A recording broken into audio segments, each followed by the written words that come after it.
ಓಹೋ ಫ್ರೆಂಡ್ಸ್, ಎಲ್ರಿಗೂ ನಮಸ್ಕಾರ. ಮತ್ತೊಂದು ಹೊಸ ವಿಡಿಯೋಗೆ ಎಲ್ರಿಗೂ ಸ್ವಾಗತ ಸುಸ್ವಾಗತ. ಆ್ಯಂಡ್ ಇವತ್ತಿನ ಒಂದು ವಿಡಿಯೋದಲ್ಲಿ ಪೋಕೋ C61 5G ಬಗ್ಗೆ ರಿವ್ಯೂ ತೊಗೊಂಬಂದಿನಿ. ಸೊ ಈ ಫೋನ್ ಏನು ಗುರು ಅನ್ನೋದಾದರೆ, ಈ ರಿಯಲ್ಮಿ ಅವರಾಯಿತು, ಪೋಕೋದವರಾಯಿತು, ಇನ್ಫಿನಿಕ್ಸ್ ಅವರಂತೂ ಆಯಿತು ಗುರು, ನಿಜವಾಗ್ಲೂ ಎಂಟ್ರಿ ಲೆವೆಲ್ ಸ್ಮಾರ್ಟ್ ಫೋನ್ಗಳಲ್ಲಿ ಕಾಂಪಿಟೇಷನ್ ಮೇಲೆ ಕಾಂಪಿಟೇಷನ್ ಕೊಡ್ತಿರತಕ್ಕಂಥದ್ದು ಪೋಕೋ, ರಿಯಲ್ಮಿ, ಇನ್ಫಿನಿಕ್ಸ್ ಅಂತಲೇ ಹೇಳ್ಬೋದು. ಈ ಮೂರು ಬ್ರ್ಯಾಂಡ್ಸ್ ಸಖತ್ ಕಾಂಪಿಟೇಷನ್ ಕೊಡ್ತಾ ಇದ್ದಾವೆ. ಈ ಒಂದು ಫೋನ್ ಕೂಡ ಅಷ್ಟೇ ಒಂದು ಎಂಟ್ರಿ ಲೆವೆಲ್ ಸ್ಮಾರ್ಟ್ ಫೋನ್ ಆಗ್ತಾ ಇದೆ. ಈ ಒಂದು ಬಜೆಟ್ ನೋಡ್ಕೊಂಡ್ರಪ್ಪ ಅಂದರೆ ಈ ಒಂದು ಬೆಸ್ಟ್ ಪ್ರೈಸ್ ಬಂದುಬಿಟ್ಟು 8,000 ಒಳಗಡೆ ನಮಗೆ ಒಂದು ಫೋನ್ ಲಾಂಚ್ ಆಗ್ತಾ ಇದೆ. ನಿಜವಾಗ್ಲೂ ಕೂಡ ಅದು ಮಾರ್ಚ್ 26 ಲಾಂಚ್ ಆಗ್ತಾ ಇರೋದ್ರಿಂದ ಸೊ ಇಟ್ಸ್ ಓಕೆ, ಈ ಫೋನ್ ನೀವು ಪರ್ಚೇಸ್ ಮಾಡ್ಕೋಬೋದು ಅಂತ ಕೇಳೋದಾದ್ರೆ ಫುಲ್ ಸ್ಪೆಸಿಫಿಕೇಶನ್ ಬಗ್ಗೆ ನಾನು ಫುಲ್ ರಿವೀಲ್ ಮಾಡ್ತೀನಿ. ಆಮೇಲೆ ಈ ಒಂದು ಫೋನ್ನ ಕೊಡಬೇಕಾ ಬೇಡ ಅಂದ್ಬಿಟ್ಟು ನಾನು ಲಾಸ್ಟಲ್ಲಿ ತಿಳಿಸ್ತೀನಿ ಅಂತೆ. ಅದಕ್ಕೆ ಮುಂಚೆ ನೀವು ನಮ್ಮ ಚಾನಲ್ನ ಸಬ್ಸ್ಕ್ರೈಬ್ ಮಾಡ್ಕೊಂಡಿಲ್ಲ ಅಂದರೆ ಇವಾಗ ನಮ್ಮ ಒಂದು ಚಾನಲ್ನ ಸಬ್ಸ್ಕ್ರೈಬ್ ಮಾಡಿಕೊಟ್ರೆ ಜೊತೆಗೆ ಬೆಲ್ ನೋಟಿಫಿಕೇಶನ್ ಬಟನ್ ಕೂಡ ಆನ್ ಮಾಡ್ಕೋಬೋದು. ವಿಡಿಯೋ ಇಷ್ಟ ಆಗಿತ್ತು ಅಂದರೆ ಲೈಕ್ ಮಾಡಿ, ಶೇರ್ ಮಾಡಿ. ಬನ್ನಿ ವಿಡಿಯೋನ ಕಂಟಿನ್ಯೂ ಮಾಡೋಂತೆ. ಸೊ ಇಲ್ಲ ಈ ಫೋನ್ ಲುಕ್ ಡಿಸೈನ್ ಬಗ್ಗೆ ನೋಡ್ಕೊಂಡ್ಬಿಡೋಣ. ಈ ಒಂದು ಫೋನ್ ನಮಗೆ ಫ್ರಂಟ್ ಸೈಡಲ್ಲಿ ನೋಡೋಕೆ ವಾಟರ್ ಡ್ರಾಪ್ ಲಾಂಚ್ ನಾವು ನೋಡೋಕೆ ಸಿಗ್ತಾ ಇದೆ. ಇದು ಯಾವುದೇ ರೀತಿ ಪಂಚ್ ಹೋಲ್ ಡಿಸ್ಪ್ಲೇ ನೋಡೋಕೆ ಸಿಗ್ತಾ ಇಲ್ಲ.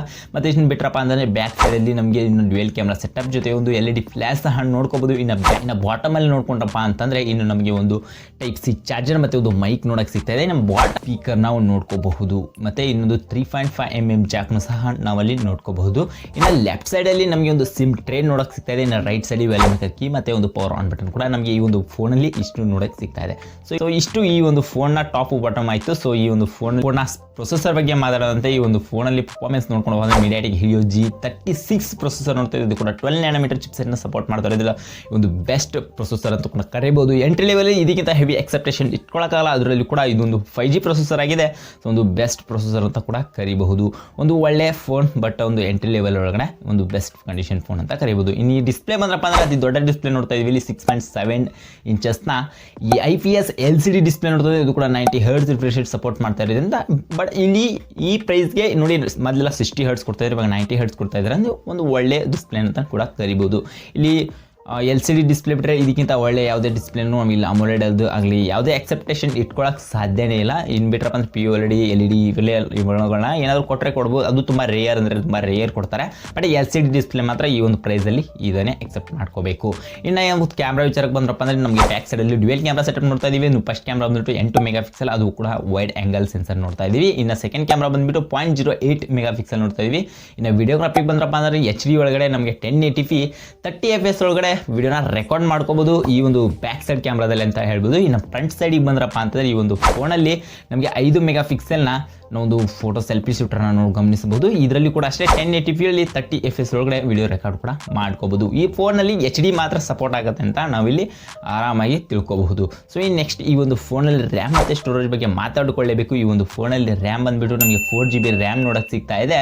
ಬಟ್ ಒಂದು ಸ್ಟೋರೇಜ್ಗೆ ಬಂದಾಗ 128GB ನಾವಿಲ್ಲಿ ಸ್ಟೋರೇಜ್ ನೋಡ್ತಾ ಇದ್ದೀವಿ. 100% 64 ಕೂಡ ಅವೈಲೇಬಲ್ ಇದೆ. ಸೊ ನೀವು ಬೇಕಿತ್ತು ಅಂದರೆ ಇಲ್ಲಿ 2,1500 ಹೆಚ್ಚು ಕಡಿಮೆ ಇರುತ್ತೆ. ಬಟ್ ನೀವು ಅವನ್ನ ನೋಡಿಬಿಟ್ಟು ಪರ್ಚೇಸ್ ಮಾಡ್ಕೋಬಹುದು. ಸೊ ಇನ್ನು ಈ ಒಂದು ಫೋನಲ್ಲಿ ಬ್ಯಾಟ್ರಿ ನೋಡ್ಕೊಂಡಪ್ಪ ಅಂದರೆ 5000 mAh ಬ್ಯಾಟ್ರಿ ನೋಡ್ತಾ ಇದ್ವಿ. ಅದು ಕೂಡ 10 ವ್ಯಾಟ್ನ ಪವರ್ ಅಡಾಪ್ಟರ್ ನಮಗೆ ಬಾಕ್ಸ್ ಸಮೇತ ಸಿಗ್ತಾ ಇದೆ. ಇಲ್ಲಿ ಕೂಡ ರಿಯಲ್ಮಿ ಅವರೊಂದು ಒಳ್ಳೆ ಕೆಲಸ ಮಾಡಿದ್ದಾರೆ ಅಂತ ಹೇಳ್ಬೋದು. ಎಂಟ್ರಿ ಲೆವೆಲಲ್ಲಿ 10 ವ್ಯಾಟ್ ಅಂತಂದರೆ ಬೆಸ್ಟ್ ಅಂತಲೇ ಹೇಳ್ಬೋದು. ಇನ್ನೂ ಕೂಡ 15 ವ್ಯಾಟ್ 20 ವ್ಯಾಟ್ ಕೊಟ್ಟವರು ಇದ್ದಾರೆ. ಇಟ್ಸ್ ಓಕೆ, ಈ ಒಂದು ಫೋನ್ಗೆ ಇಷ್ಟು ಪ್ರೊಸೆಸ್, ಇಷ್ಟು ಬ್ಯಾಟ್ರಿ ಮತ್ತು ಅಡಾಪ್ಟರ್ ಓಕೆ ಅಂತ ಕರಿಬಹುದು. ಈ ಫೋನ್ ಆಪರೇಟಿಂಗ್ ಸಿಸ್ಟಮ್ ನೋಡ್ಕೊಂಡ್ರಪ್ಪ ಅಂತಂದರೆ out of the box Android 13 OS ಈ ಒಂದು ಫೋನಲ್ಲಿ ನಾವು ಆಪರೇಟಿಂಗ್ ಸಿಸ್ಟಮ್ ನೋಡ್ತಾ ಇದ್ದೀವಿ.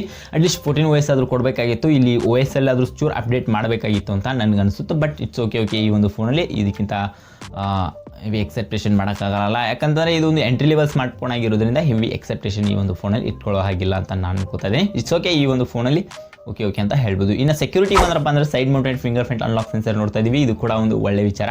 ಇಲ್ಲಿ ಯಾವುದೇ ರೀತಿ ನೋಡಿ ಇನ್ ಡಿಸ್ಪ್ಲೇ ಅಂತ ಎಕ್ಸೆಪ್ಟೇಷನ್ ಮಾಡೋಕ್ಕಲ್ಲ. ಬ್ಯಾಕ್ ಅಂತೂ ಹೋಗಿಬಿಟ್ಟಿದೆ ಗುರು. ಇವಾಗ ಇನ್ ಡಿಸ್ಪ್ಲೇ ಬಿಟ್ಬಿಟ್ರೆ ಸೈಡ್ ಮೌಂಟೆಡ್. ಸೊ ಇವಾಗ ಎಲ್ಲರೂ ಕೂಡ ಎಂಟ್ರಿ ಲೆವೆಲ್ ಸ್ಮಾರ್ಟ್ ಫೋನ್ ಎಲ್ಲವೂ ಕೂಡ side mounted fingerprint unlock sensor ನೋಡ್ತಾ ಇದ್ದೀವಿ. ಇದು ಕೂಡ ಒಂದು ಒಳ್ಳೆ ಇದೆ. ಯಾಕಂದರೆ ಈ ಎಂಟ್ರಿ ಲೆವೆಲ್ ಕೂಡ ಒಂದು ಸೆಕ್ಯೂರಿಟಿ ಪರ್ಪಸ್ಗೆ ಅಂತ ಒಂದು ಸೈಡ್ ಮೌಂಟೆಡ್ ಫಿಂಗರ್ ಪ್ರಿಂಟ್ ಕೊಡ್ತಾ ಬರಲ್ಲ, ಅದು ಕೂಡ ಖುಷಿ ಪಡೋದಕ್ಕಂತಾನೆ ಹೇಳ್ಬೋದು.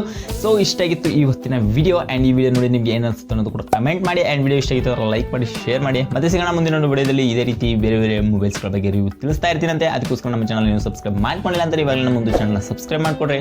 ಮತ್ತೆ ಸಿಗೋಣ ಮುಂದಿನ ವಿಡಿಯೋದಲ್ಲಿ. See you next one guys. ನಮಸ್ಕಾರ.